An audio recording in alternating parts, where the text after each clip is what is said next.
Once upon a midnight dreary, while I pondered, weak and weary, over many a quaint and curious volume of forgotten lore, while I nodded, nearly napping, suddenly there came a tapping, as of someone gently rapping at my chamber door.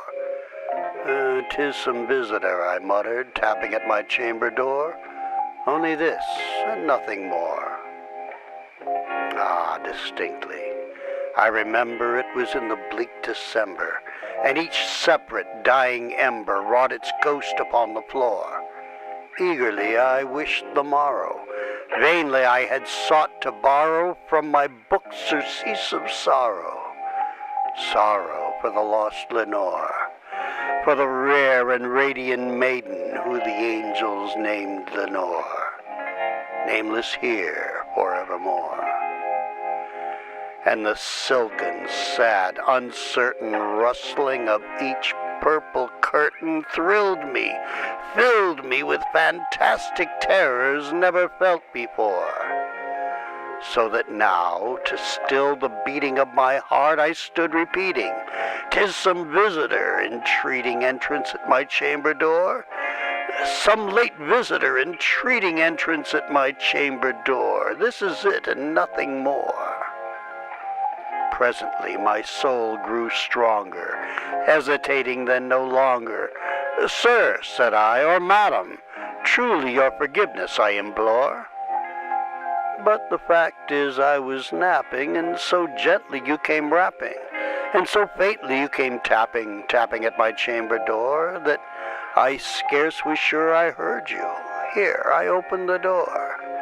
Darkness there and nevermore." Deep into that darkness peering, long I stood there wondering, fearing, doubting, dreaming dreams no mortal ever dared to dream before. But the silence was unbroken, and the stillness gave no token, and the only word there spoken was the whispered word, "Lenore." This I whispered, and an echo murmured back the word Lenore, merely this and nothing more. Back into the chamber turning, all my soul within me burning, soon again I heard a tapping somewhat louder than before. "Surely," said I, "surely that is something at my window lattice. Let me see, then, what thereat is, and this mystery explore. Let my heart be still a moment, and this mystery explore. 'Tis the wind and nothing more." Open here I flung the shutter, when with many a flit and flutter, in there stepped a stately raven of the saintly days of yore.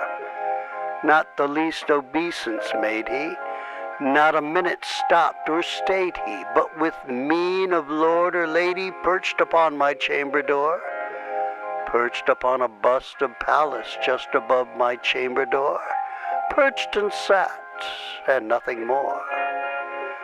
Then this ebony bird beguiling my sad fancy into smiling by the grave and stern decorum of the countenance it wore. "Though thy crest be shorn and shaven, thou," I said, "art sure no craven, ghastly grim and ancient raven, wandering from the nightly shore. Tell me what thy lordly name is on the night's Plutonian shore." Quoth the raven, "Nevermore."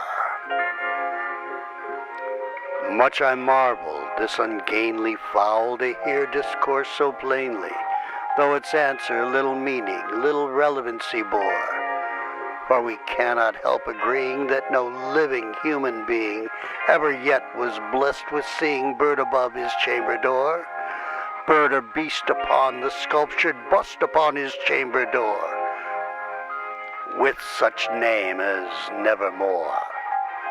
But the raven, sitting lonely on the placid bust, spoke only that one word, as if his soul in that one word he did outpour. Nothing farther than he uttered, not a feather than he fluttered. Till I scarcely more than muttered, "Other friends have flown before, On the morrow he will leave me as my hopes have flown before. Then the bird said, nevermore.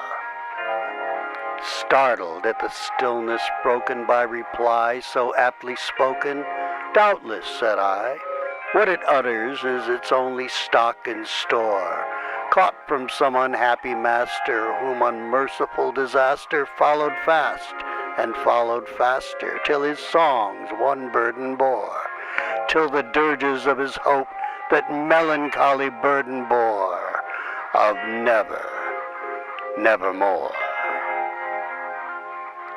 But the raven, still beguiling my sad fancy into smiling, straight I wheeled a cushioned seat in front of bird and bustin' door.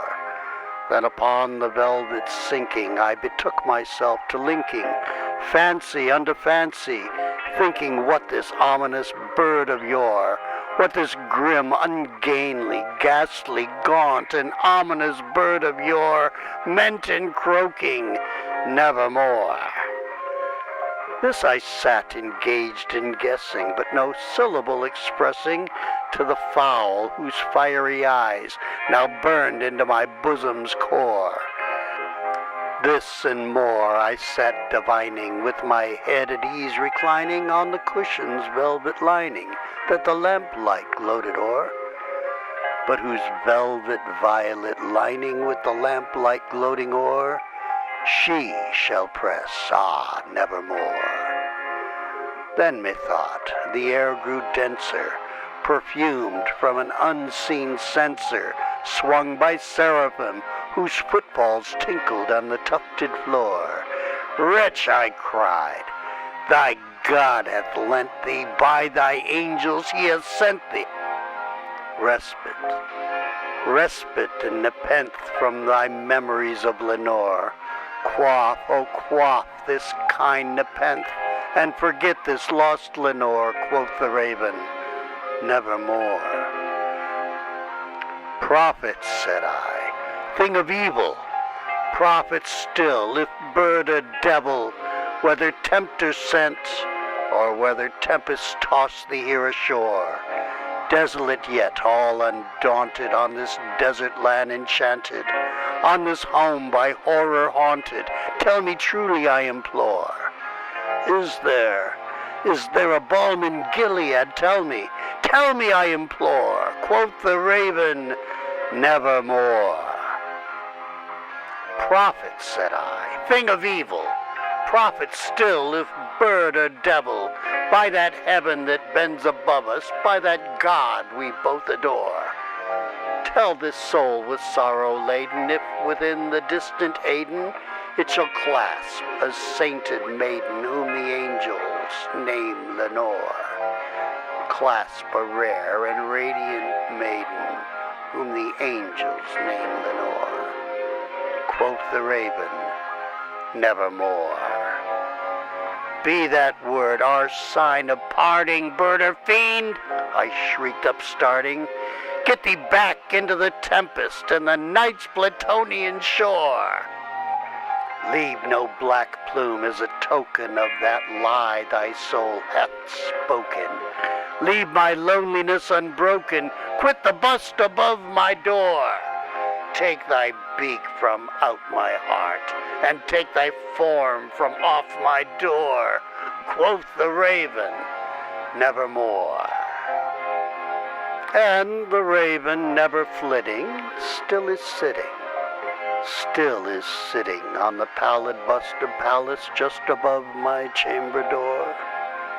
And his eyes have all the seeming of a demon's that is dreaming, and the lamplight o'er him streaming throws his shadow on the floor, and my soul from out that shadow that lies floating on the floor shall be lifted nevermore.